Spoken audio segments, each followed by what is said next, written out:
तस्यात्मनि यत्सुखं भवेत् न शक्यते वर्णयितुं गिरा तदा स्वयं तदन्तः करणेन गृह्यते स्वयं तदन्तः करणेन गृह्यते।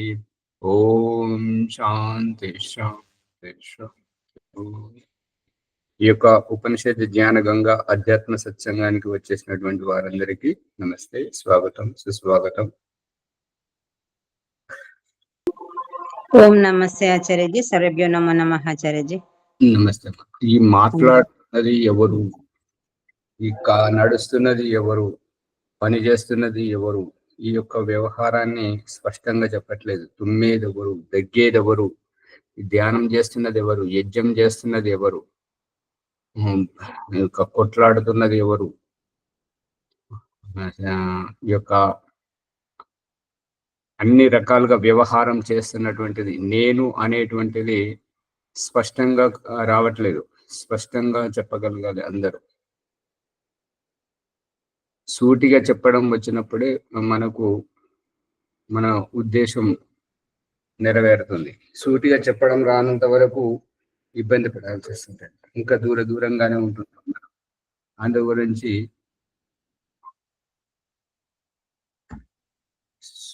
భగవంతుడు ఏ రకంగానైతే మనకు తండ్రి మనకు ఇంట్లో ఉన్నాడో అదే రకంగా భగవంతుడు ఈ బ్రహ్మాండం లోపల జీవాత్మ పరమాత్మ అనేటువంటి వ్యవహారం చెప్పాలి.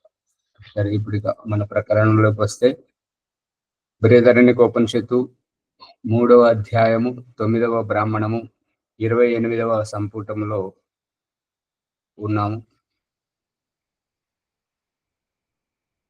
తస్య లోమాని పర్ణాని త్వగ్ అస్య ఉత్పాటిత బహిః. ఈ యొక్క వృక్ష వనస్పతి లోపట ఈ మనుష్య శరీరంలో రోమాలు ఏ రకంగాను అదే రకంగా వృక్ష వనస్పతిలో ఆకులు ఆ రకంగా త్వగ్ త్వచము తొక్క ఇవి ఈ రకంగా ఉత్పాటిక ఇవి ఏ రకంగానైతే ఉత్పాటిత అంటే తీసివేయబడినా కూడా ఇక మన శరీరంలో వ్యాక్సిన్ చేసుకున్నా కూడా దీని ద్వారా హింస అనేటువంటిది ఏమి కలగదు. ఎప్పుడైతే ఈ త్వచ ఏవాస్య రుద్రం ప్రస్యంధి త్వచ ఉత్పట, ఎప్పుడైతే ఈ త్వచ చెదిరిపోవడం జరుగుతుందో అప్పుడు ఈ యొక్క ఆ రక్తం అనేటువంటిది ఉత్పట బయట నుంచి లోపలికి వెలువడడం అనేటువంటిది జరుగుతుంది. తస్మాత్ తదా త్రిణాత్ ప్రైతి రసో వృక్షాదివ ఆహతాత్. ఇప్పుడు ఎప్పుడైతే ఈ యొక్క తృణాన్ని గడ్డి పరకను తుంచి వేసినట్టయితే, ఎప్పుడైతే దానిని పెంచి వేసినట్టయితే, ఎప్పుడైతే దానికి బాధ కలుగుతుంటుందో అప్పుడు ఈ యొక్క రసహ వృక్షాదివ ఆహతాత్. ఆహతాత్ అంటే గాయపడినప్పుడు. ఈ ఆహత ఆంగ్ పూర్వక హనహింసాయం ధాతువుతోటి ఆహతాత్ శబ్దం. ఇప్పుడు ఈ హృదయ చక్రం ఏంటంటే 2 పక్కటెముకల మధ్యలో ఉన్నది కాబట్టి దీన్ని అనాహత ఆహత. అనాహత అంటే గాయపడడానికి వీలు లేనటువంటి అత్యంత సురక్షితమైనటువంటి. ఇక్కడ ఏమంటున్నాడంటే ఆహతాత్, గాయపడినప్పుడు త్వక్ ఈ త్వచము ఈ చర్మం అనేటువంటిది చిట్లిపోయినప్పుడు చెదిరిపోయినప్పుడు వృక్షాదివ వృక్షం నుండి రసం ఏ రకమైతే కారుతుందో అదే రకంగా మన శరీరం నుండి వృక్షం నుండి రసం ఏ రకమైతే కారుతుందో అదే రకంగా మన శరీరం నుండి రక్తం కారుతుంది. మాంసాన్యస్య శకరాన్ని కినాటం స్నావ తస్థిరం. ఇక ఈ మాంసం పెరగడానికి ఒక నాచు, నదిలో నాచు ఏ రకంగానైతే ఉంటుంటుందో ఆ విధంగా మన శరీరంలో ఈ నరాలు అనేటువంటివి వ్యాపకమై మాంసం యొక్క ప్రతి కణాన్ని పోషిస్తున్నాయి, వాటికి జీవం అందిస్తున్నాయి ఈ రక్తం ద్వారా. స్నావ తస్థిరం. ఈ నరాల ద్వారానే ఈ యొక్క మాంసం అనేటువంటిది స్థిరమై ఉంది. అస్థిని అంతరతో దారుని మధ్యోపమ కృత. ఈ యొక్క అస్థి అంటే ఈ ఎముకలు అనేటువంటివి ఆంతరికంగా లోపల ఉంటుంటాయి. దారుని ఈ యొక్క కర్ర ఏ రకమైతే చెట్టుకు కర్రగా లోపల ఉండి బయటకు తొక్క దాని యొక్క తోలు పైన కప్పబడి ఏ రకమైతే ఉంటుంటుందో అదే విధంగా మన శరీరం లోపల అస్థిపంజరం లోపల ఉంటుంటది, బయట నుంచి చర్మం కప్పబడి ఉంటుంటది. ఇంకా మా అస్థి లోపల కూడా మధ్యోపమ కృత. ఈ యొక్క అస్థి లోపల ఉండేటువంటిది మధ్య, ఆ మధ్య ఉపమానం చేసి చెప్పడం జరిగింది. ఇది ఎముకలు లోపల ఉండడం ఏంటి, చర్మం బయట ఉండడం ఏంటి, కర్ర లోపల ఉండడం ఏంటి, దాని తోలు పైన ఉండడం ఏంటి, పురుషుడు లోపల ఉండడం ఏంటి, స్త్రీ బయట నుంచి రావడం ఏమిటి. ఈ యొక్క వివాహం యొక్క సాగుతోటి పురుషుని ఇంటికి స్త్రీ బయట నుంచి వచ్చి పురుషుణ్ణి రక్షించడం ఏంటి, పురుషుడు లోపల ఉండి స్త్రీని రక్షించడం ఏంటి. స్త్రీని ఏ రకంగా రక్షిస్తున్నాడు అని అంటే ఇప్పుడు స్త్రీకి స్త్రీయే శత్రువు, వారికి ఇంకొకరు శత్రువు అక్కర్లేదు. అందు గురించి స్త్రీయే ఇంకొక స్త్రీని చూసి ఓర్వలేనితనం ఉంటుంటది. కాబట్టి స్త్రీ ఇప్పుడు అమ్మ, ఆ అక్క చెల్లెళ్ళు, తోటి కోడలు వాళ్ళందరి మధ్యలో ఇప్పుడు బయట నుంచి వచ్చిన ఆవిడ ఇక్కడ నిలదొక్కుకోవాలంటే పురుషుడు వెన్నెముకలా ఉండి ఈ ఇంటి వారి యొక్క బలహీనతలను ఈమెకు చెప్పినట్టయితే ఈమె తదనుగుణంగా వ్యవహారం చేస్తూ వారి మనసుని గెలుచుకుంటుంది. ఈ స్త్రీ బయట నుంచి వచ్చింది కాబట్టి పురుషునికి లోక వ్యవహారంలో ఎక్కడ ఏ రకంగా వ్యాపారం ఉద్యోగం చేసేటప్పుడు ఏ రకంగా సహనముగా ఓర్పుగా ఉండాలి, నొప్పించక తానవ్వక తప్పించకు తిరుగుబాటు దండెడు సుమతి అనేటువంటి వ్యవహారం అనుసారంగా ఆ యొక్క ఉద్యోగ వ్యాపారం మరియు ఆ కార్య నైపుణ్యంలో డబ్బు సంపాదన చేయడంలో ఆమె సలహాలు పాటించినప్పుడు పురుషుడు నెదుకు వస్తుంటాడు. అందు గురించి ఈ స్త్రీ అనేటువంటి ఆమె బయట నుంచి వచ్చింది, ఇంకొక ఇంటి నుంచి వచ్చింది. ఈ తొక్క అనేటువంటిది పంచమహాభూతాల నుండి ఈ ఋతువు అనుసారంగా పరిస్థితులను ఓర్చుకునేటువంటిది చెప్పేటువంటిది ఈ తొక్క సురక్షితంగా ఉంటుంటది.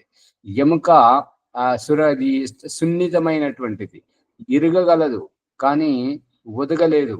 మాంసము సాధ్యమైనంత వరకు ఒదగగలదు, ఇరగలేదు. అందుకనే ఈ ఎప్పుడైతే భరించలేనటువంటి పరిస్థితి వస్తుందో చితికిపోతుంటది మాంసం. ఎముక మాత్రం కొద్దిగా బలము పడగానే పటక్కమని చెప్పేసి ఇరిగిపోతుంటాయి. అందుకని బలహీనులను లోపల పెట్టడం, బలవంతులను బయట పెట్టడం. ఈ చర్మం కూడా అంతే, చర్మం సహించుకుంటుంది, దెబ్బలను సహించుకుంటుంది, కానీ ఎముక సహించుకోలేదు. అందుకని ఎముకను లోపల పెట్టడం, ఈ చర్మాన్ని బయట పెట్టడం జరిగింది.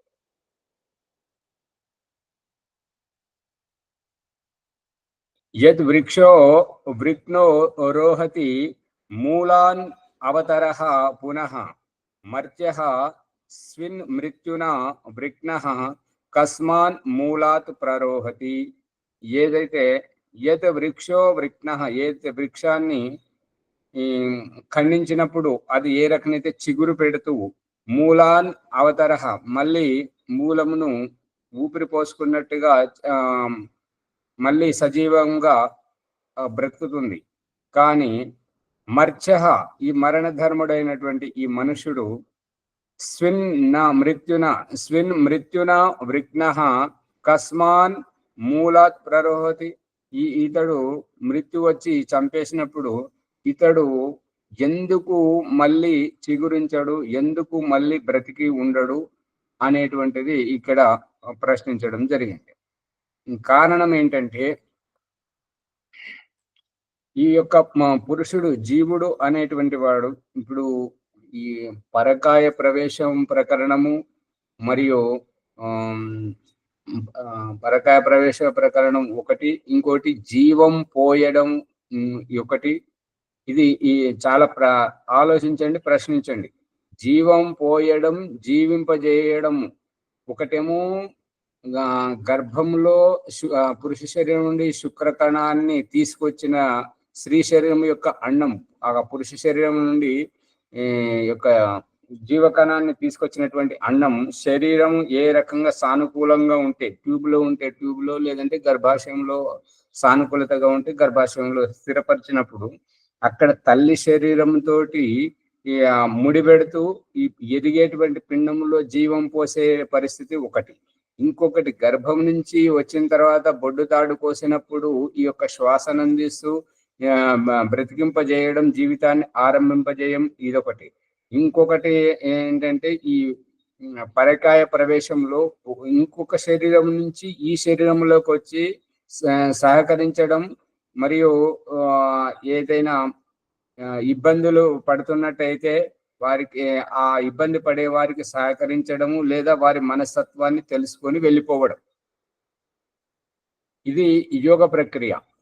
అంతేగాని ఈ ప్రాణ ప్రతిష్ఠ చేయడము అని అంటే జీవాత్మను ప్రవేశించడం అనేటువంటిది సాధ్యపడదు.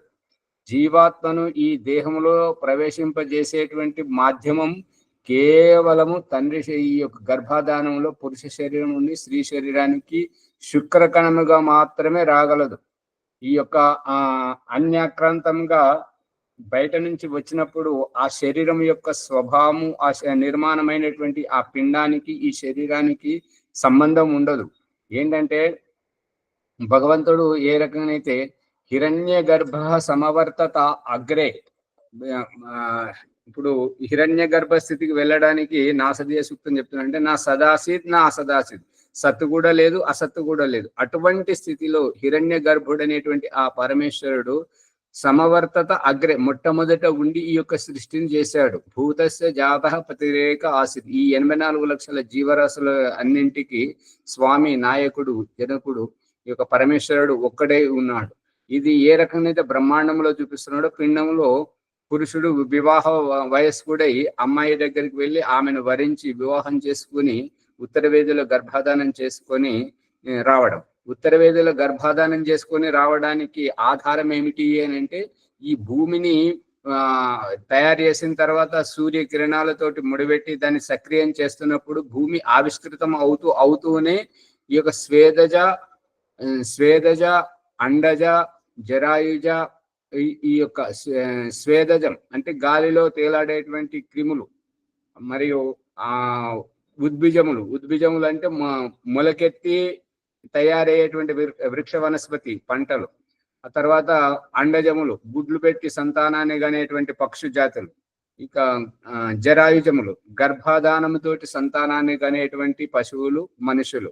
ఈ రకంగా 4 రకాల అమైతన సృష్టిని భూమి ఆవిష్కృతమవుతూ అది అవుతూనే ఆవిష్కరింపజేస్తుంది. ఎలా ఆవిష్కరింపజేస్తుంది అనేటువంటి రహస్యాన్ని మనం పొయ్యి మీద వంట చేస్తున్నప్పుడు ఆ పాలు పొంగడం, పప్పు మరగడము, అన్నం ఉడకడం, లోపల నుంచి బయటకు ఏ రకమైతే చేస్తుందో ఆ విధంగా భూమి బయటకు ఆవిష్కరింపజేస్తుంది అన్నట్టుగా. అందుగురించి ఈ పురుషుని వరించినటువంటి స్త్రీ పురుషుని వెంటబడి వస్తూ అతని ఇంటిలో అతనితో పాటు సహజీవనం చేయడానికి గర్భం ధరించి వస్తుంది. ఉత్తరవేదిలో గర్భాధానం చేసుకొని వస్తుంది అనమాట.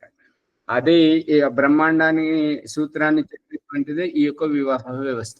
అందుగురించి ఈ రకంగా వస్తున్నప్పుడు ఉత్తరవేదిలో గర్భాధానం చేసేటప్పుడు పురుష శరీరం నుండి శుక్రకణం వచ్చేటప్పుడే అక్కడ గర్భంలో ముడిపెట్టేటప్పుడే జీవం పోయడం జరుగుతుంది. జీవం పోసుకుంటేనే జీవాత్మ అనబడుతుంటది. అప్పటి వరకు శుద్ధమైనటువంటి ఆత్మతత్వంగానే ఎరగబడదు.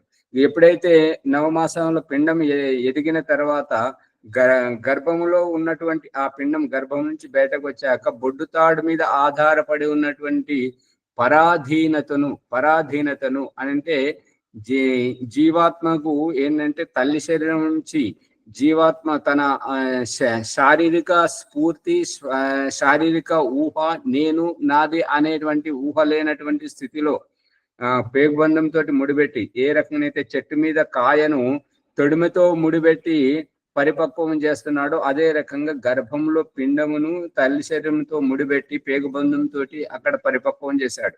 ఇక ఆ గర్భం నుంచి బయటకు వచ్చాక ఇప్పుడు గర్భంలో ఉన్నటువంటి స్థితి గర్భం బయటకు వచ్చాక కుదరదు కాబట్టి పేగుబంధాన్ని తెంచేసి ఇక నువ్వు నీ స్వేచ్ఛ, నీ స్వాతంత్రం, నువ్వు నీ శ్వాస నువ్వే తీసుకోవాలి, నీ మాటలు నువ్వే మాట్లాడాలి, నీ ఆకలి దప్పికలు నువ్వే తీర్చుకోవాలి, నీ సుఖ దుఃఖాలు నువ్వే తీర్చుకోవాలి అనేటువంటి వ్యవహారం ఇక నీవు ఈ బంధనం నుంచి పెంచబడ్డావు. తల్లి అనేటువంటి తల్లి శరీరంతో ఈ పేగుబంధం పెంచబడుతుంది. ఇక నువ్వు స్వేచ్ఛ స్వాతంత్రంగా నువ్వు ఎలా బ్రతకాలనుకున్నావు అలా బ్రతుకు అని చెప్పేసి భగవంతుడు చెప్పేటువంటిది. అందుకే అక్కడ ఆ పేగుబంధం తెంచిన తర్వాత ముక్కు ఉమ్మ నీరులో ఉన్నప్పుడు, గర్భంలో ఉమ్మ నీరులో ఉన్నప్పుడు ముక్కంతా పాచి పట్టిపోతుంటది. కాబట్టి ఆ పాచి అంత నిండిపోవడం ద్వారా, ముక్కు నిండిపోవడం ద్వారా శ్వాస అనేటువంటిది ఆడకపోవడం వల్ల ఈ బొడ్డు తాడుతో అందించింది. ఇప్పుడు బయటకెళ్ళి ఉమ్మ నీరు నుంచి బయటకు వచ్చింది, ప్రసవంతో శిశువు బయటకు వచ్చాడు కాబట్టి బొడ్డు తాడు కోసేసిన తర్వాత ఆ ముక్కు శుభ్రం చేసి ఈ ముక్కు ద్వారా ఇప్పుడు శ్వాస తను తీసుకుంటున్నప్పుడు భగవంతుడు ఏమంటున్నాడంటే అహం అంటే నేను, నేను స్వయంగానే అహమేవ ప్రవామి, నేనే ప్రవహించుకుంటూ నీ దగ్గరికి వాయు రూపంలో వచ్చాం. అహమేవ ప్రవామి అహమేవ వాయు ఇవ ప్రవామి ఆరభమానా, నేనే వాయువుగా ప్రవహించుకుంటూ నీ దగ్గరికి వచ్చాను. నీ జీవితాన్ని కూడా ఆరంభించడానికి ఇక నువ్వు శ్వాస తీసుకో. ఈ రకంగా జీవం పోయడం, ఈ బ్రతికించడం. గర్భంలో అక్కడ ముడిపెట్టినప్పుడు జీవాత్మ ప్రమేయం లేకుండానే భగవంతుడు చేశాడు. కానీ ఇక్కడ గర్భం నుంచి బయటకు వచ్చాక వాయువు రూపకంలో ప్రవహించుకుంటూ అన్నింటినీ సక్రియం చేసుకుంటూ అన్నింటినీ ఆరంభించుకుంటూ నేను నీ దగ్గరకు వచ్చాను. ఇక నువ్వు నీ జీవితాన్ని నువ్వు జీవించాలంటే ఈ శ్వాస నువ్వు తీసుకో అని భగవంతుడు అంటున్నాడు. ఈ రకంగా జీవం పోయడం. ఇక వేరే ఇక యోగ సాధనలోకి వచ్చినప్పుడు పరకాయ ప్రవేశం, ఒకరు ఇబ్బంది పడుతున్నప్పుడు కానీ, ఒకరి దగ్గర ఎక్కువ విద్య ఉన్నా కానీ, ఒకరు ఆయన శారీరక రుగ్మతో ఇబ్బంది పడుతున్నట్టు కానీ ఈ రహస్యం తెలుసుకోవాలి అంటే పండిత గోపదేవ్ శాస్త్రి గారు రచించినటువంటి యోగ దర్శనం యొక్క భూమికను మీరు చదవండి. యోగ సాధన చేస్తున్నటువంటి వ్యక్తి ఏ రకంగా ఇబ్బంది పడుతుంటాడో, ఆ ఇబ్బంది పడేటువంటి వ్యక్తికి ఈ యొక్క ఇంకొక యోగి వచ్చి ఏ రకంగా సహకరిస్తాడు అనేటువంటిది ఈ ప్రకరణంలో. ఈ పరకాయ ప్రవేశం ఏంటంటే ఈ శరీరం జీవించే ఉంటుంటది, ఈ శరీరం చావదు. ఈ శరీరం నుండి బయటకు వచ్చినటువంటి అంతఃకరణంలో ఉండేటువంటి చైతన్య స్ఫూర్తి, ఆ జీవాత్మ ఈ అంతఃకరణం ద్వారా ఈ శరీరాన్ని ఈ రకంగానే జీవింపజేసి ఉంచి ఇంకొక శరీరానికి వెళ్ళజేయడం. ఇప్పుడు ఈ పరిస్థితి ఏ రకంగానంటే మనము మన ఇంటి నుండి చూపుగా ఇంకొకరి ఇంటికి పోయి ఇంకొకరి ఇంట్లో ఉండి అక్కడ వ్యవహారం చూసుకొని మళ్ళీ తిరిగి వచ్చేటట్టుగా ఈ పరకాయ ప్రవేశంలో ఈ దేహం ఇక్కడే ఉంటుంటది, సజీవంగానే ఉంటది. దేహం బయట ఉండి దేహాన్ని సజీవంగా బ్రతికింపజేసేటువంటిదే యోగ ప్రక్రియ. ఈ దేహం నుండి బయటకు వెళ్ళి ఇంకొకరి దేహంలోకి వెళ్ళి, అది పశు శరీరమే కావచ్చు, మనిషి శరీరం కావచ్చు, ఎవరి శరీరమైనా కావచ్చు, ఇంకొక యోగి శరీరంలోకి వెళ్ళినట్టయితే అతనికి యోగ సాధన జరగనట్టయితే యోగ సాధనను సక్రియంగా ఏ రకంగా చేయాలో, ఎక్కడ తప్పు చేస్తున్నాడో ఆ యొక్క వైవిధ్యాన్ని చెప్పి చూపించి చేయించి వస్తాడనమాట. ఇది యోగుల ద్వారా పరస్పరంగా చేసుకునేటువంటిది. ఈ పరకాయ ప్రవేశం ప్రకరణంలో ఓం ప్రకాష్ ఇహ పరలోకంలోనూ చెప్పడం జరిగింది ప్రకరణం అంతా. మరియు ఈ యొక్క ఆదిశంకర అనేటువంటి సినిమాలో కూడా ఈ యొక్క రహస్యాన్ని చెప్పడం జరిగింది. ఆ యొక్క వీడియోలు మీకు పెట్టడం జరిగింది ఎన్నోసార్లు. మళ్ళీ చూడాలనుకుంటే చూడండి, ఇవాళ మళ్ళీ పెడుతుంటాను. ఇక్కడ ఈ ప్రకరణం ఇదంతా ఎందుకు వస్తున్నది అని అంటే ఈ జీవం పోయడం. ఏ రకమైతే చెట్టును నరికేస్తే చెట్టు మళ్ళీ ఏ రకమైతే చిగురిస్తుందో, ఈ చెట్టు ఏ రకమైతే చిగురిస్తుందో, ఈ మనిషిని మృత్యు వచ్చి చంపేసినప్పుడు ఇతడు మళ్ళీ ఎందుకు బ్రతకలేడు అనేటువంటిది ఇక్కడ ప్రకరణం. ఈ ప్రకరణంలో ఎందుకు బ్రతకలేడు అని అంటే ఈ దేహం నుంచి జీవాత్మ బయటకు వెళ్ళిపోయాక, ఇది ఈ యొక్క దేహం యొక్క వ్యవస్థ అనేటువంటిది చచ్చుపడిపోతుంది. ఇప్పుడు ఈ ప్రకరణం ఏ రకంగా అంటే ఏమైంది, మీ ఇంటి పక్కన ఇల్లు ఎప్పుడు మూసే ఉంటున్నది అని అంటే అదంతా పాడుపడి వాళ్ళు వెళ్ళిపోయారు, ఆ ఇల్లు పాడుపడిపోయింది, ఇంట్లో ఉండే వాళ్ళు వెళ్ళిపోయారు కాబట్టి అది ఒక భూత బంగ్లాగా తయారయ్యింది. అంటే దాంట్లో మనుషులు ఎవరు నివసిస్తలేరు అనేటువంటిది అభిప్రాయం. ఈ యొక్క మనము ఈ రోజు ఈ ప్రాణాయామం, ఉద్గీత ప్రాణాయామం చేస్తున్నప్పుడు ఏమైందంటే ఈ శ్వాసనంతా తీసేసినప్పుడు పొత్తి కడుపు కదులుతూ పొత్తి కడుపు లోపలికి పోతున్నప్పుడు ఈ వీర్యకోశం అనేటువంటిది ఇలా పైకి లేబెట్టినట్టు అవుతుంది. ఇప్పుడు సైకిల్ పంపు మనము ఇట్లా కిందికి నొక్కినప్పుడు ఈ పంపులో ఉన్నటువంటి గాలి పైపు ద్వారా ట్యూబ్ లోకి వెళ్ళిపోతుంటది. అది అయిపోయిన తర్వాత మళ్ళీ కొట్టాలంటే ఆ పైపుని ఎట్లయితే ఇట్లా లేబెట్టాలో ఈ యొక్క ఉడ్డియాన బంధం అనేటువంటి ఈ క్రియ చేసినప్పుడు ఈ యొక్క శ్వాసనంతా బయటకు ఊదేసినప్పుడు పొత్తి కడుపు లోపలికి పోయినప్పుడు పొట్టను లోపలికి అనుకొని అలాగే లేబట్టి పట్టాలి. మీరు స్వామి రామదేవ్ గారు చేసినప్పుడు టీవీలో చూపిస్తున్నారు కదా, ఈ పొట్టనంతా వెనుకకు అనుకున్నప్పుడు పక్క టెంకలతోటి ఒక గోడకు దిగుడు లాగా గూడు లాగా ఎట్లయితే కనిపిస్తుంటుందో ఆ రకంగా లేబట్టి పట్టడం, ఆ లేబట్టి పట్టేటువంటి ప్రక్రియ దీనిని ఉడ్డియాన బంధం అంటారు. ఈ ఉడ్డియాన బంధం ద్వారా ఏమవుతుంది అంటే ఈ యొక్క ప్రొస్టేట్ గ్రంథి, ఈ యొక్క వీర్యకోశంలో ఉండేటువంటి వీర్యం రోజు మనం తినేటువంటి ఆహారం ద్వారా ఏ శక్తి అయితే మనకు తయారవుతుంటుందో ఆ శక్తి అక్కడి నుంచి పయనిస్తుంది. కనబడేటువంటి వీర్య రూపమేమో ఈ యొక్క మన దేహానికి పడుతుంది. దేహం తద్వారా రోగనిరోధక శక్తి పెంచుకొని మన మహాబలిష్టంగా తయారవుతుంది, అన్ని రకాలుగా ఆరోగ్యవంతంగా ఉంటుంటది. ఎప్పుడైతే ఈ వీర్యంలో ఉన్నటువంటి జీవకణం అది కనబడినటువంటి వాష్పముగా, ఇప్పుడు జెండు బాము సీస తీసినప్పుడు వాసన రావడం కానీ, వంటింట్లో తాలింపు వేస్తున్నటువంటి ఆ తాలింపు వాసన కానివ్వండి, ఇంకెక్కడో అగరబత్తి మనకు కనబడట్లేదు కానీ వాసన వస్తుంది. ఆ విధంగా ఈ యొక్క వీర్య రూపమేమో దేహానికి పడుతుంది. వీర్యంలో ఉన్నటువంటి జీవ రూపం అనేటువంటిది ఈ ఈడా పింగళ నాడుల ద్వారా పైకి లేచి వస్తుంటది. ఇప్పుడు ఎప్పుడైతే ఈ ఈడా పింగళ నాడుల ద్వారా సుషుమ్న దగ్గరికి ఈ యొక్క జీవాత్మ లేచి వస్తుంటుంటుందో ఆ యొక్క మూలాధారం అనేటువంటిది బంద్ అయిపోతుంటది. ఉడ్డియానం అంటే అక్కడి నుంచి లేచి వచ్చిన తర్వాత ఇక అక్కడ వ్యవహారం అనేటువంటిది ఉండదు.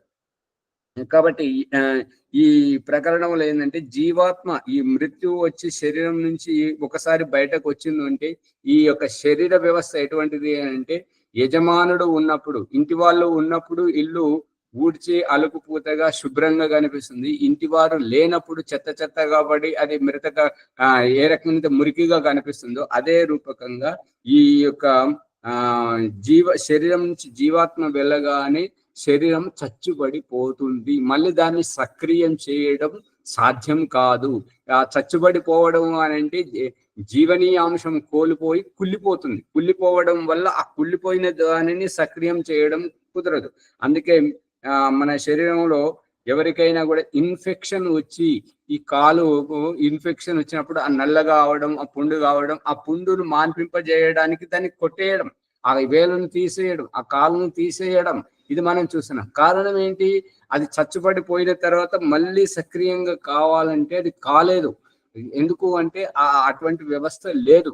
ఈ యొక్క మా దేహానికి ఏది పశు శరీరం కానీ పక్షి శరీరం కానీ దానికి ఇన్ఫెక్షన్ వచ్చిందంటే, పుండు వచ్చిందంటే దానికి ఆ వేలును ఆ కాలును తీసేయడం జరుగుతుంటది దాన్ని బ్రతికించాలి అని అంటే. ఎప్పుడైతే ఈ యొక్క చిగురించేటువంటిది మళ్ళీ మేల్కొనేటువంటిది, ఇప్పుడు మనం ఈ యోగ ప్రక్రియలో ఎప్పుడైతే కురుపు అవుతుంటుందో, ఎప్పుడైతే పుండు ఉంటుంటుందో ఆ పుండు మధ్యలో ఉండేటువంటిది ఆ కణాలన్నీ చచ్చుబడిపోయాయి కాబట్టి చీము బట్టి పక్కు గట్టిపోతుంటాయి. అదే ఆ చుట్టూ ఆ పక్కు కింద ఎర్రబారిపోతుంటుంటది కందిపోయినట్టుగా, ఆ తర్వాత తెల్లబడిపోయి ఉంటది, ఆ తర్వాత మామూలు చర్మం కనిపిస్తుంటది. ఇప్పుడు ఈ ధారణ ప్రక్రియలో మనము యోగ సాధన చేస్తున్నప్పుడు ఈ యొక్క అదురుతున్నట్టు, బెదురుతున్నట్టు, కారుతున్నట్టు, గీరుతున్నట్టు, గిచ్చుతున్నట్టు, చల్లచల్లగా, వేడివేడిగా ఈ యొక్క అనుభూతి ఏదైతే మనము ధారణప్రదంగా చేస్తూ పోతుంటామో, చేసినప్పుడు ఆ యొక్క మాంస కణాలు ఏవైతే చచ్చుబడిపోయి ఉన్నటువంటి ముఖమేమో పుండు వైపు ఉంటుంటది, ఏదైతే సజీవంగా ఉన్నటువంటి మాంసం వైపు ఉంటుంటది అనమాట. ఇప్పుడు ఇదేమో శరీరంతో ముడిపడి ఉన్నది కాబట్టి దీనికి రక్త ప్రసరణ అందుతుంది. కానీ ఇక్కడ ముందు భాగం ఏదైతే ఉందో ఈ చీము బట్టిపోయి ఉన్నది, పక్కు గట్టిపోయి ఉన్నది కాబట్టి ఇటువైపుకు అందదు.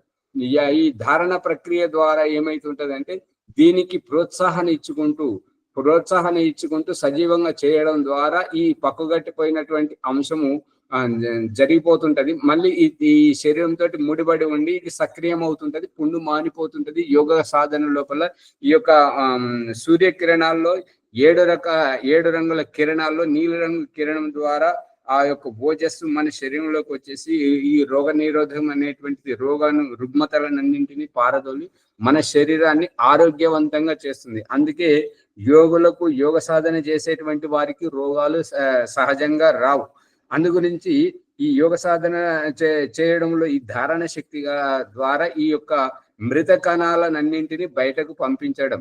అందుకే యోగ సాధనలో అడుగు పెట్టేటప్పుడే శుచి, శుభ్రత, పవిత్రత అనేటువంటిది మనకు అలవర్చడం జరుగుతుంది.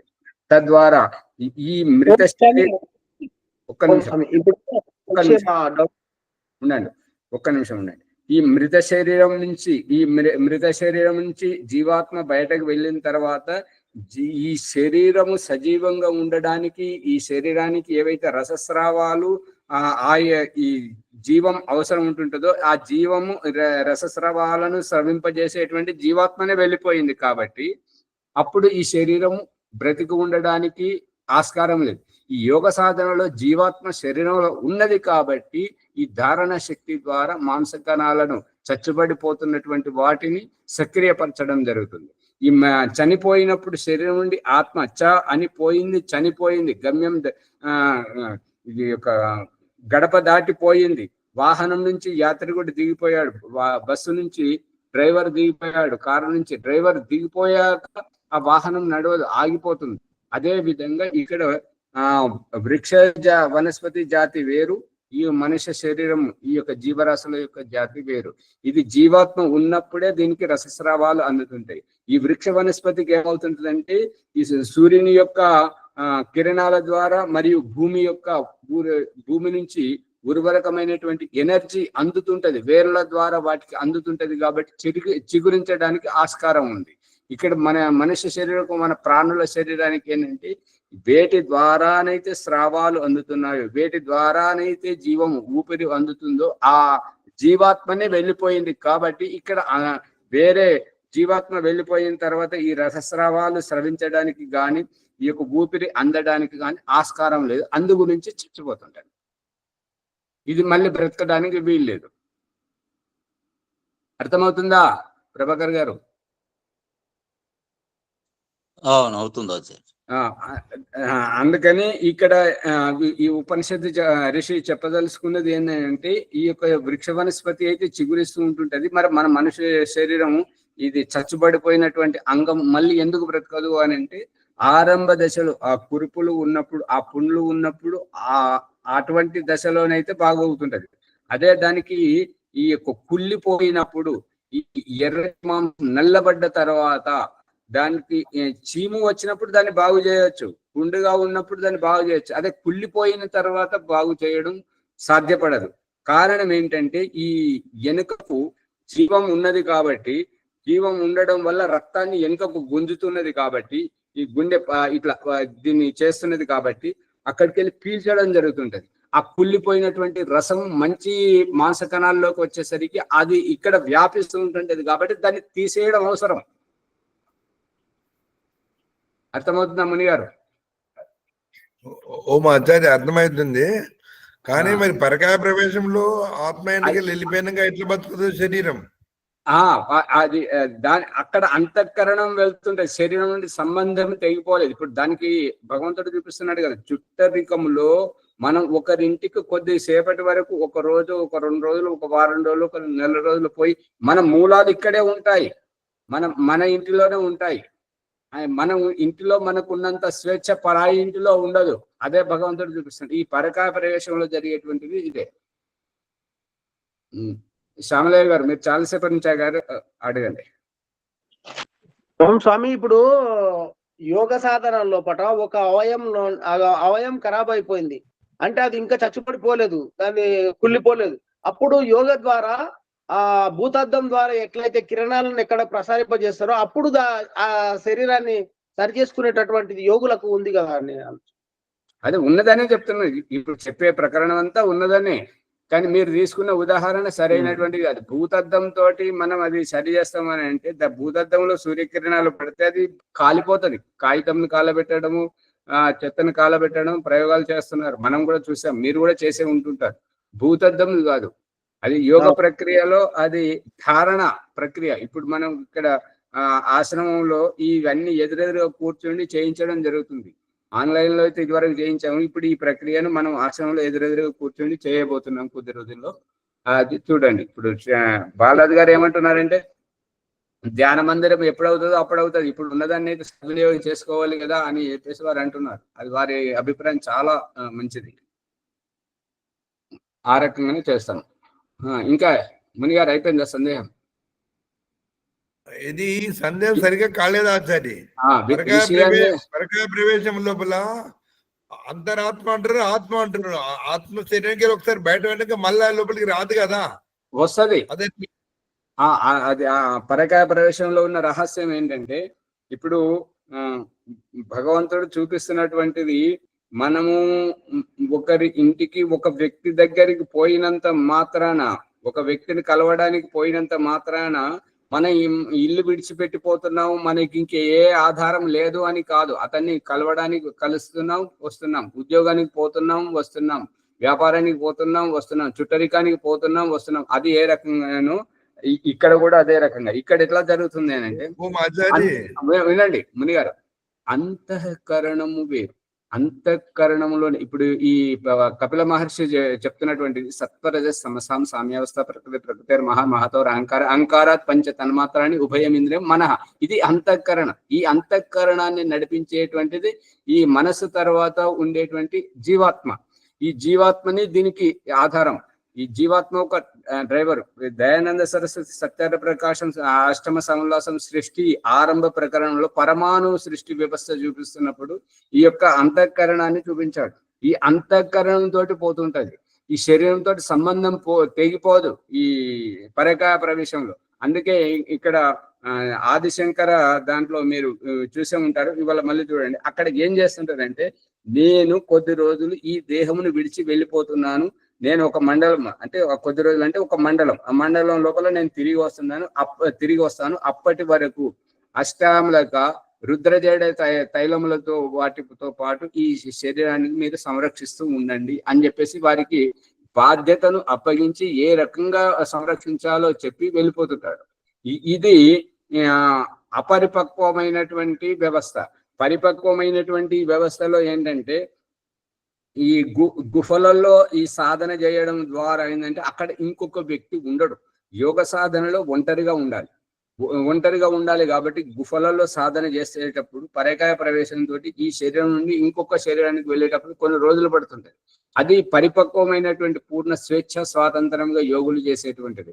అందుకే మనం అప్పుడప్పుడు వాళ్ళు హిమాలయాల్లో వాళ్ళు పరిశోధనకు వెళ్ళినప్పుడు ఏంటంటే, అక్కడ ఒక యోగి శరీరం పడి ఉన్నది, అది ఒక మృత శరీరం పడి ఉన్నది అని అంటారు. అది మృత శరీరం కాదు, సజీవంగానే ఉంది. కానీ జీవాత్మ వేరే చోట ఉంది.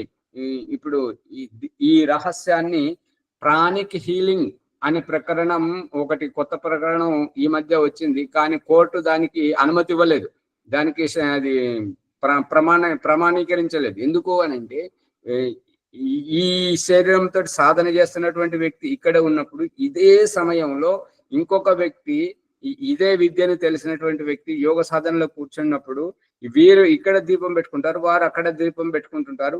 ఈ యొక్క దీపం అనేటువంటిది బయటకు చూపించేటువంటిది. కానీ యోగ సాధనలో మాత్రం ఇది వైబ్రేషన్స్ తోటి, తరంగాలతోటి నడుస్తున్నటువంటిది. ఓం ప్రకాష్ గురుకులంలో ఉన్నప్పుడు అది ఓం ప్రకాష్ చదువుకునేటువంటి గురుకులం యొక్క పూర్వ స్నాతకుడు నిజానంద సరస్వతి అనే అతను హిమాలయాల్లో ఉంటాడు. అతని యొక్క శిష్యురాలు పూర్ణిమ సరస్వతి ఆమె ఢిల్లీలో కూర్చోండి, వీరిద్దరు యోగ సాధనలో కూర్చోండి గంటలు మాట్లాడుకుంటుంటారు, అభిప్రాయాలు పంచుకుంటూ ఉంటుంటారు. అంటే ఈ అభిప్రాయాలు ఇప్పుడు మనకు స్వరదూర భాష, ఈ యొక్క సెల్ ఫోన్ తోటి మనం ఎట్లయితే మాట్లాడుకుంటున్నామో వారు ఆ రకంగా సందేశాలను పంపించుకుంటారు. దానికి ఒక నిర్దిష్టమైన సమయం, ఒక నిర్దిష్టమైన స్థానం, ఒక నిర్దిష్టమైనటువంటి ప్రక్రియ ఇద్దరు ఒకే రకంగా కలిసి చేస్తున్నప్పుడు ఇది అభివృద్ధి చెందుతూ ఉంటుంటారు.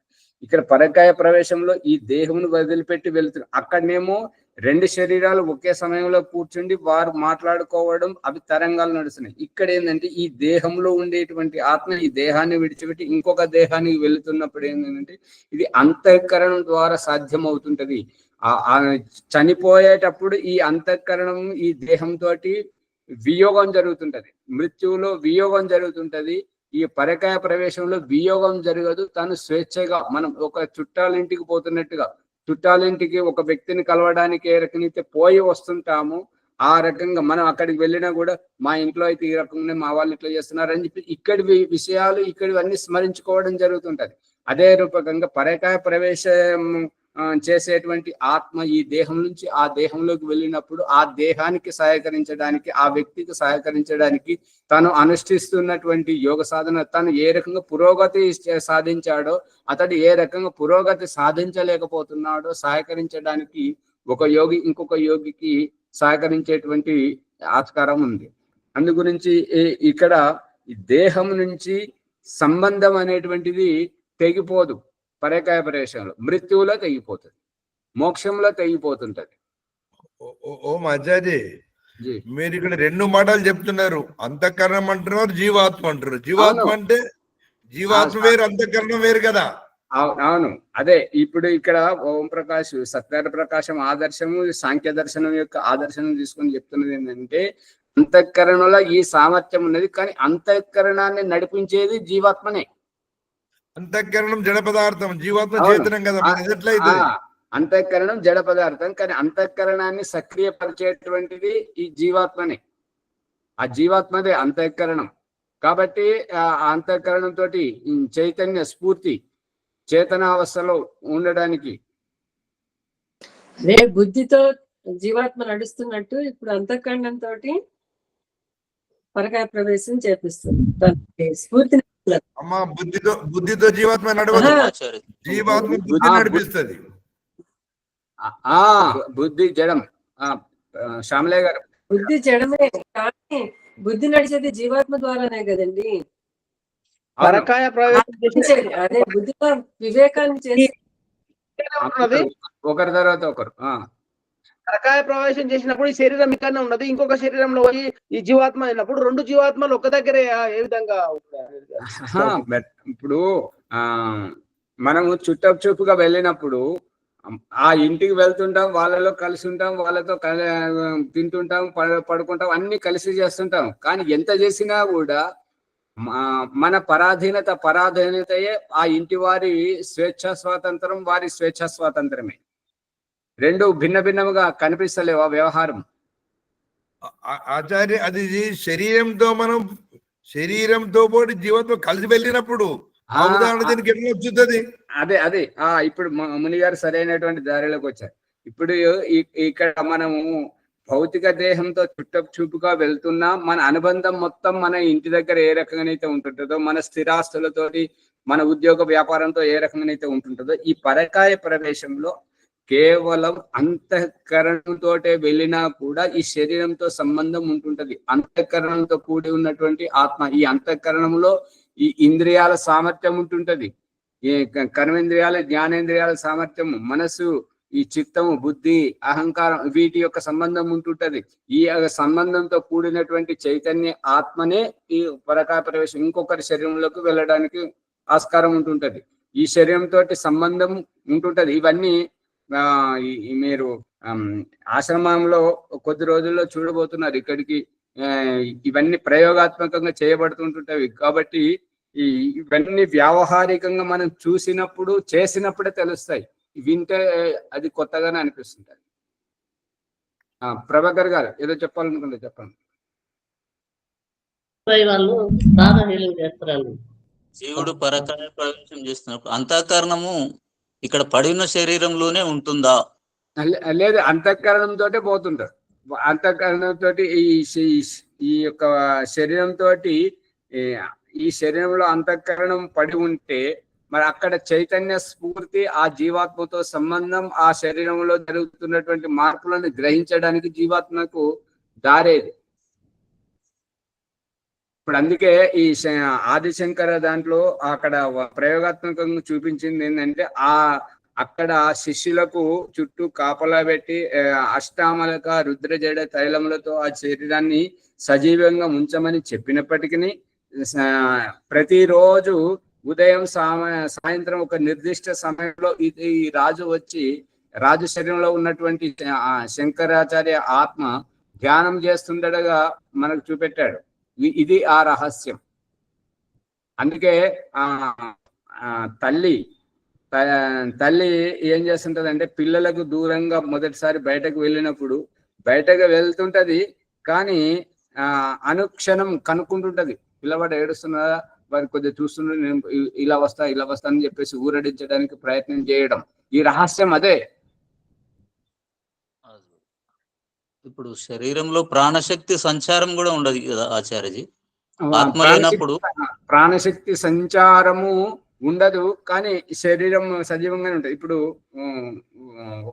ఒక కథ ఈ సందర్భంలో, ఇప్పుడు మీరు అడిగారు కాబట్టి సందర్భంలో ఒక వ్యక్తి యోగ సాధన చేస్తూ ఉన్నప్పుడు సమయం అయిపోయింది. మరి ఈ ప్రకరణం ఈ ప్రశ్న మీరు మళ్ళీ రేపు గుర్తు చేయండి, ఎందుకంటే ఇది 2-3 నిమిషాలు పడుతుంటది సమయం. మరి ఉంటానంటే మరి చెప్పమంటే చెప్తాను. ఈ ప్రకరణం చెప్పండి సార్, ఆచార్య అయిపోతుంది కదా. ఈ యోగ సాధన చేస్తున్నటువంటి ఋషి దగ్గరికి ఒక పిల్లవాడు వస్తాడు. ఆడుకుంటూ ఉండేసరికి ఆ బంతి పడ్డదని చెప్పేసి వస్తాడు. వస్తే అతనికి ఏం చేస్తున్నావు అని అంటే ఆడుకుంటున్నాను. ఈ ఆడుకోవడం అంటే ఏంటి అంటే కాలక్షేపం.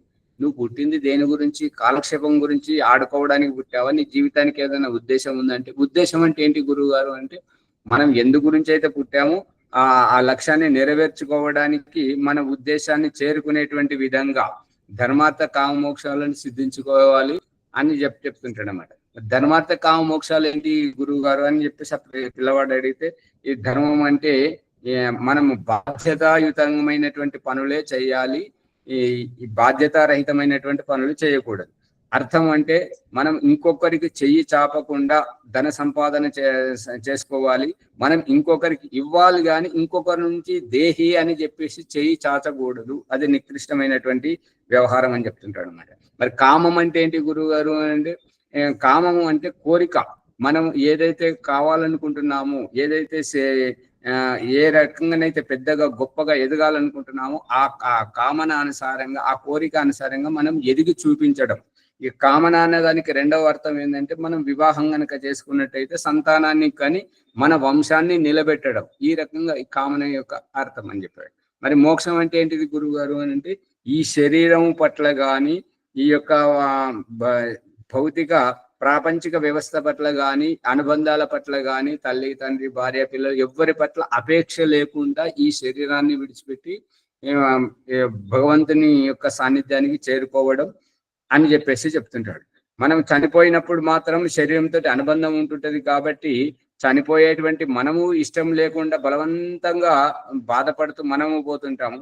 మన వియోగం తట్టుకోలేక ఇంటిల్లిపాది ఏడుస్తుంటారు. కానీ మోక్షంలో అసలు ఈ దేహంకే తెలియనటువంటి స్థితిలో దేహి పాము కుబుసమును విడిచినట్టుగా, పుట్టలోంచి వస్తున్నట్టుగా ఈ రకంగా దేహం నుంచి ముక్తి పొందుతుంటారంటే, మరి దీనికోసం ఏం చేయాలి గురువు గారు అంటే, యోగ సాధన చేయాలి.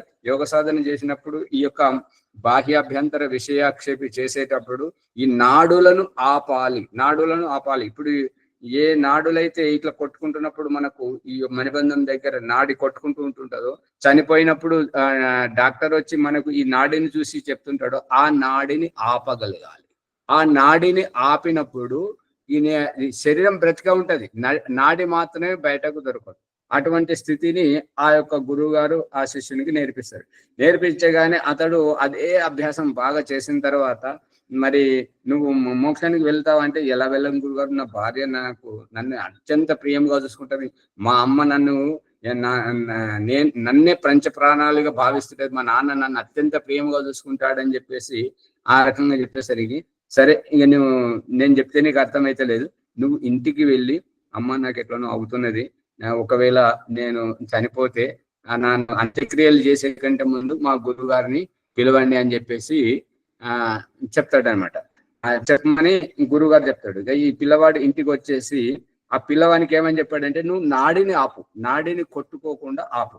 అని చెప్పేసి చెప్పాడు అనమాట గురువు గారు. ఈ పిల్లవాడు ఇంటికి వచ్చి, అమ్మ నాకు ఎట్లనో గాబర అవుతున్నది, నేను ఇట్లా పడుకుంటున్నాను, ఒకవేళ నేను కొద్దిసేపటి వరకు లేవకపోతే మా గురువు గారిని పిలవండి, నేను చనిపోయినట్టు అయితే ఆ శరీరం చల్లబడితే పిలవండి అని చెప్పేసి చెప్పి పడుకుంటాడు. నీకు అదేం లేదు పిచ్చోడ, నువ్వు పడుకో, కొద్దిసేపు విశ్రాంతి తీసుకో, అలసిపోయినట్టు నువ్వు అని చెప్పేసి అన్నమాట. ఆ రకంగా కొద్దిసేపు అయినాక భార్య ఏమండి తిందురండి అని చెప్పేసి పిలిస్తే పలకట్లేదు. పట్టుకొని చూస్తే ఏంటంటే శరీరం చల్లబడిపోయి ఉన్నది. అది చల్లబడిపోయి ఉన్నది. ఆ అత్తమ్మ శరీరం చల్లబడుతుంది, పిలిస్తే పలకట్లేదు అని అంటే, అట్లెట్లయితే వాడు మంచిగా ఇప్పుడే పడుకున్నాడు, నా ముంగటికి వెళ్ళిపోయింది అని చెప్పేసి వాళ్ళ అమ్మచ్చి చూస్తుంది. అమ్మచ్చి చూసే వరకల్లా ఏంటంటే శరీరము కట్టెదరుచుకుపోయినట్టుగా ఉన్నది. వాళ్ళకి తర్వాత తండ్రి అందరూ లబోదిబ్బ మొత్తుకుంటుంటారు, ఏడుస్తుంటుంటారు. కొద్దిసేపటికి ఇక అంత్యక్రియలకు ఏర్పాటు, బంధువులను అందరినీ పిలిచిన తర్వాత వాళ్ళనందరినీ ఏడుస్తున్నటువంటి వాళ్ళు అంత్యక్రియలు ఏర్పాటు చేసినప్పుడు చుట్టూ ఉండి అందరు ఏడుస్తున్నారు. ఇక అనుకోకుండా వాళ్ళ అమ్మకు గుర్తొచ్చింది, నన్ను ఈ అంత్యక్రియలకు తీసుకెళ్ళే కంటే ముందు మా గురువు గారిని పిలిపించండి అని అన్నారు. గురువు అంటే అతనికి ప్రేమ కాబట్టి ఒకసారి గురువు గారు పిలిపిస్తామని అంటే ఆ గురువు గారు వచ్చారు. వచ్చిన తర్వాత గురువు గారు ఏం చెప్తుంటారంటే, అమ్మగారు మీరు ఏడవలసిన పని లేదు, మీ అబ్బాయి బ్రతకాలి అని అంటే ఈ సమయాన ఈ ఇంటి నుంచి ఇంకొకరి ప్రాణం పోవాలి. మీ అబ్బాయి మీకు అంత ప్రియమైన వాడైతే ఇతన్ని నేను బ్రతికిస్తాను. నా దగ్గర ఈ పొట్లం ఉన్నది, నేను ఇది ఎవరైతే తింటారో ఈ పొట్లంలో ఉన్నది ఆ మందు ఎవరైతే వేసుకుంటారో వాళ్ళు చనిపోతారు, ఇతడు బ్రతుకుతాడు, ఎవరు వేసుకుంటారో చెప్పండి అని అంటే ముందు భార్యకి ఇస్తే, నేను ఇతని పోతే నేను ఇంకోని పెళ్లి చేసుకుంటాను, నేను చేస్తాను, నేను చావనని చెప్పేసి భార్య అని. మళ్ళీ అమ్మ మరి మీ కొడుకు అంటే మీకు పంచ ప్రాణాలు కదా, మీ కొడుకు బ్రతకాలంటే మరి ఈ పొట్లం మీరు వేసుకోండి అని అంటే, నేను వేసుకోవాలని నాకు కూడా అనిపిస్తుంది, కానీ మా ఆయన బతుకున్నాడు కదా, మరి ఆయన జీవితాన్ని ఆగం చేయడం నాకు ఇష్టం లేదు, మరి కొడుకు పోతే ఇంకో కొడుకు నేను కంటాను కదా అని చెప్పేసి ఆవిడ అనుకుంటాడు.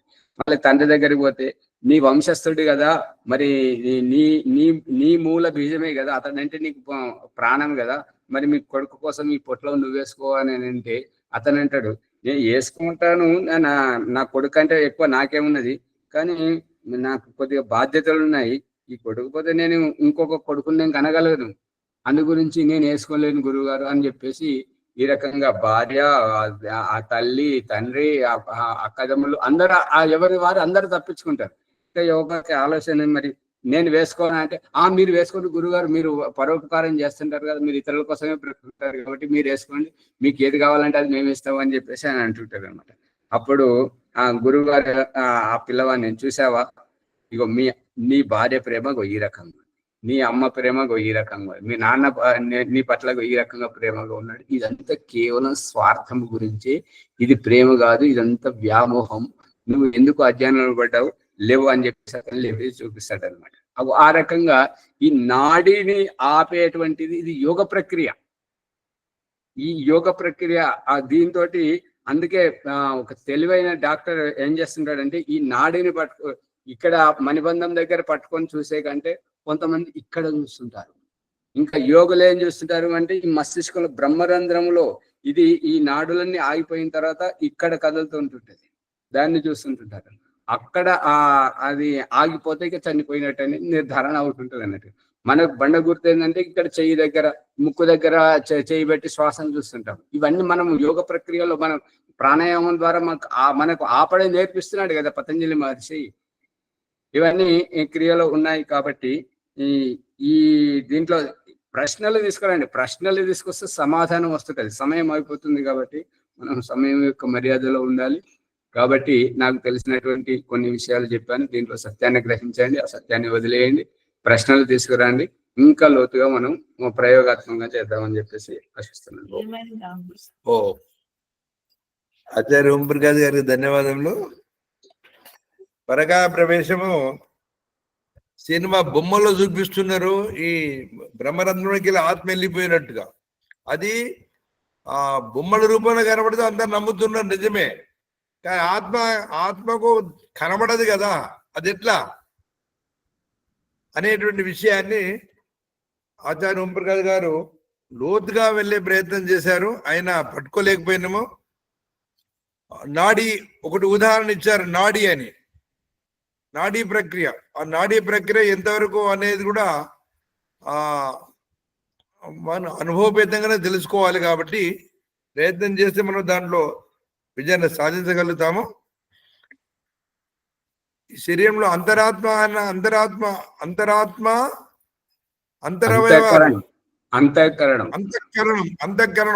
అంతఃచతుష్టయం 4 ఉంటది. మనసు, బుద్ధి, చిత్తం, అహంకారం.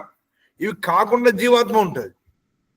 కాబట్టి ఈ 4తో ఉన్న సంబంధం జీవాత్మకి ఏంటిది? జీవాత్మ వెళ్ళిపోయినప్పుడు ఈ 4 ఎట్టు వెళ్ళిపోతాయి? చాలా రకాల ప్రశ్నలు ఉన్నాయి, కానీ దీన్ని మళ్ళా వినాలి. కాబట్టి ఇంకో ఉదాహరణ చెప్పారు. చెట్టుకు వృక్షము కొమ్మలు దిగిపోగానే మళ్ళీ వృక్షం వస్తుంది, కానీ మనిషికి చేయి కాలు ఎరిగిపోగానే రావడం లేదు. ఎందుకు? అదొక విషయాన్ని తెలియజేశారు చక్కగా. వారికి ధన్యవాదములు. ఇంకా ఈ విషయం బాగా ఆలోచన చేయాలి. ఇప్పుడు ప్రభాకర్ గారు ఈరోజు వైదిక సంతోపతి జయించాలి. ఈ ఎపిసోడ్ను లైక్ చేయండి, షేర్ చేయండి, సబ్స్క్రైబ్ చేయండి. పక్కన ఉన్న గంట సింబల్ గట్టిగా నొక్కండి. 1-2 సార్లు కొత్త విషయం ఉన్నాయి కాబట్టి 2-3 సార్లు వినాలి. ధన్యవాదాలు. ప్రభాకర్ గారు చూపించండి.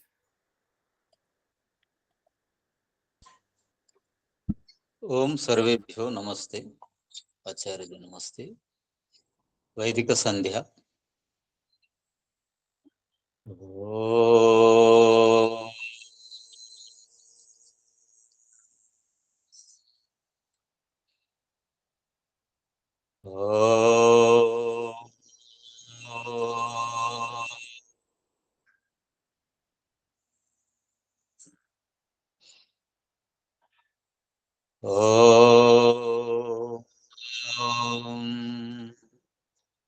ఓం అమృతోపస్తర నమసే స్వాహ. ఓం అమృతాపిదా నమసే స్వాహ. ఓం సత్యం యశః శ్రీర్మైశ్రీ శ్రేతాం స్వాహ. ఓం శన్నో ధీవీరవిష్టయ ఆపో భవంతు పీతయే శంయోరవిస్రవంతు నః. ఓం వాక్ వాక్. ఓం ప్రాణః ప్రాణః. ఓం చక్షుః చక్షుః. ఓం శ్రోత్రం శ్రోత్రం. ఓం నాభిః. ఓం హృదయం. ఓం కంఠః. ఓం శిరః. ఓం బాహుభ్యాం యశోబలం. ఓం కరతలాకరపృష్ఠే. ఓం భూ పునాతు శిరసి. ఓం భువః పునాతు నేత్రయోః. ఓం స్వః పునాతు కంఠే. ఓం మః పునాతు హృదయే. ఓం జనః పునాతు నాభ్యాం. ఓం తపః పునాతు పాదయోః. ఓం సత్యం పునాతు పునఃశిరసి. ఓం ఖం బ్రహ్మ పునాతు సర్వత్రా. ఓం భూ. ఓం భువః. ఓం స్వః. ఓం మః. ఓం జనః. ఓం తపః. ఓం సత్యం. ఓం ఋతం చ సత్యం చ విద్ధా తపసోऽధ్యజాయతాం. తతో రాత్రిజాయత తతో సముద్రోర్నవా. సముద్రార్నవాదది సంవత్సరో అజాయతాం.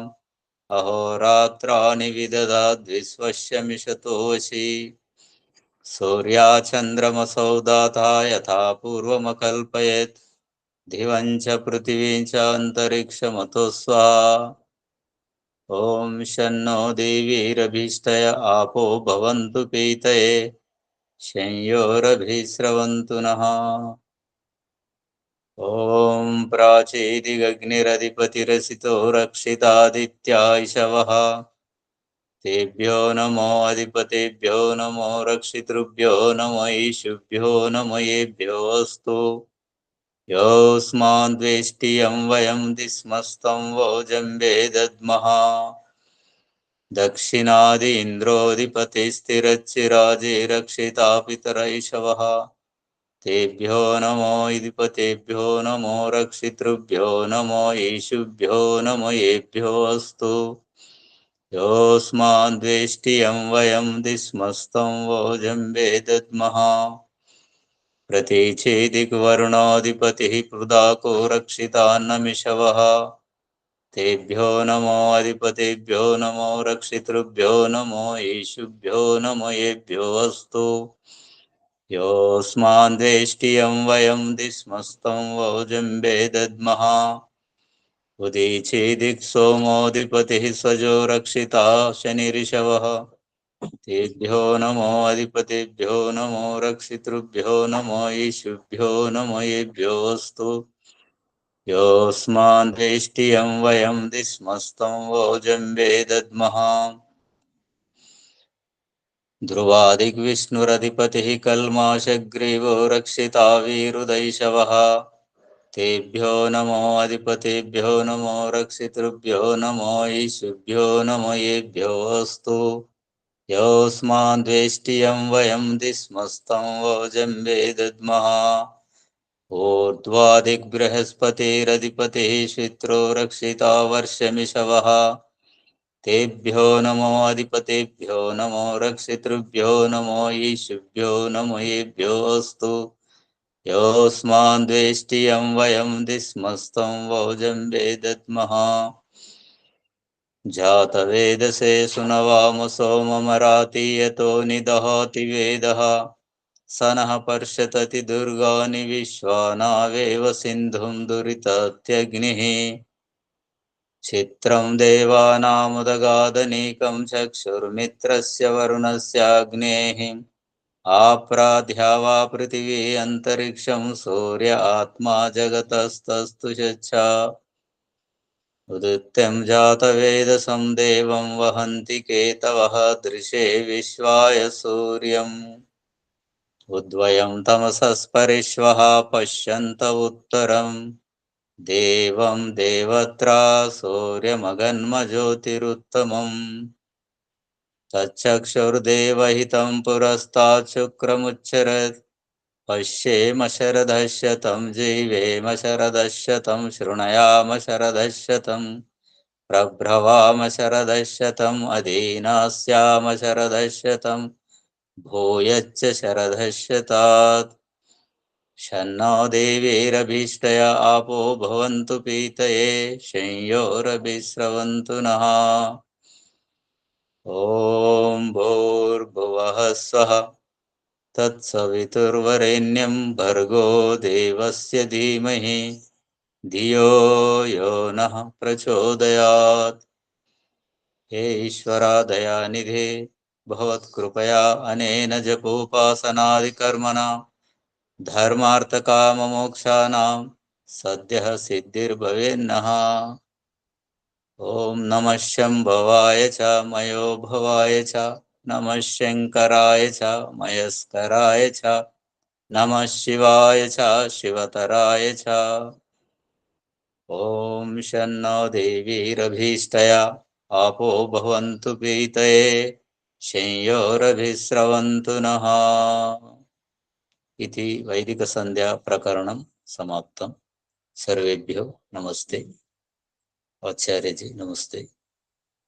आचार्य नमस्ते सर्वेभ्यो రామగారు కంటపడండి.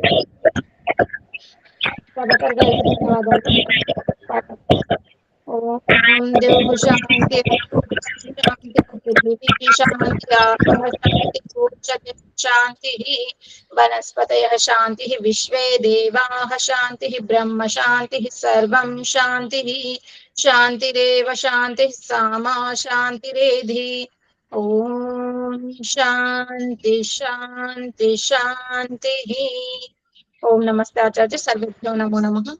ఈ వీడియోని లైక్ చేసి షేర్ చేయండి, సబ్స్క్రైబ్ చేసుకోండి. ఏదైనా సందేహాలు ఉంటే కామెంట్ రూపంలో పంపించండి. ధన్యవాదాలు. అందరికీ నమస్కారం.